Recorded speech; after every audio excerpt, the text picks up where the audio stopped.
Do you have a fear of falling? Well, it's well grounded. Nurse Christina Aldrich is here with stand-up advice to help keep us safely on our feet, especially in winter weather. Christina is the trauma program coordinator and the injury prevention coordinator at MetroHealth. You cover a lot of territory there. I do. You say that falls are a really serious risk, especially for seniors. Why? They are. Actually, falling is the leading cause of injury in seniors 65 and older. It's estimated that 1 out of 3 seniors will experience a fall. And out of those people who do fall, 1 in 5 will sustain a serious or even deadly injury. Oof. All right, so why do falls tend to increase with age then? It can be an interaction of factors. One factor is there may be medications that they're on that can be interacting together or making them feel a little bit off and affecting their balance or their vision. There's other vision and hearing changes that can take place as a person ages that can make them prone to falling. Muscle weakness and kind of a instability in gait and balance can cause elderly folks to fall. So it's kind of a mixture of factors. All kinds of things. Correct. As we age. So, and winter weather, I'm assuming, brings with it a whole set of extra worries. But you have some tips to help us stay upright, right? I do. So our main focus is preventing falls. We don't want to have to treat you in the hospital after you fall. So some of the most important things you can focus on to preventing falls is kind of just being very aware of what is going on. So coming from inside your house, people trek in slush in the winter, so you want to make sure to keep that very clean. Try to keep up any wet spots, clean those up right away. Use socks that have skids on the bottom.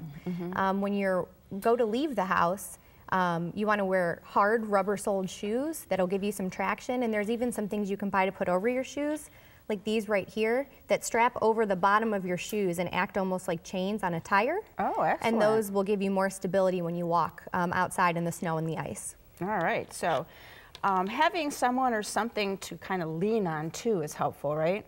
Correct. So if you use a cane or a walker, use it just as the same as you would during regular weather. Use railings or bars whenever you can. Ask for help if you need to. A shoulder to grab onto is always helpful. And there's actually a tool that you can use to help yourself get in and out of the car that hooks onto the striker hook inside your car door and gives you a second sort of support as you're getting in and out of the car where it could be icy or wet. All right, so that's excellent. Now, should we change how we walk, or do we just not go outside? You can definitely still go outside. We don't want you to stay inside unless you have to be in there.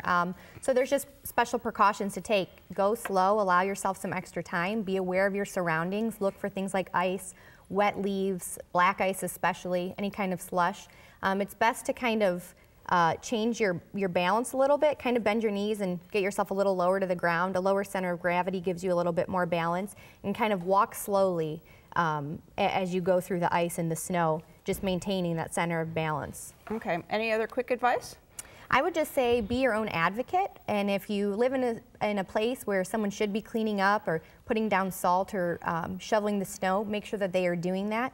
Always ask for help. If you're leaving to go outside, tell someone where you're going and have some sort of plan, and think to yourself, if I were to fall, what would I do? So have a cell phone, tell your neighbors where you're going, and prevent the fall so we don't have to see you at the hospital. Yeah, excellent advice. Avoid injury and the serious effects of a fall by following Christina's expert advice.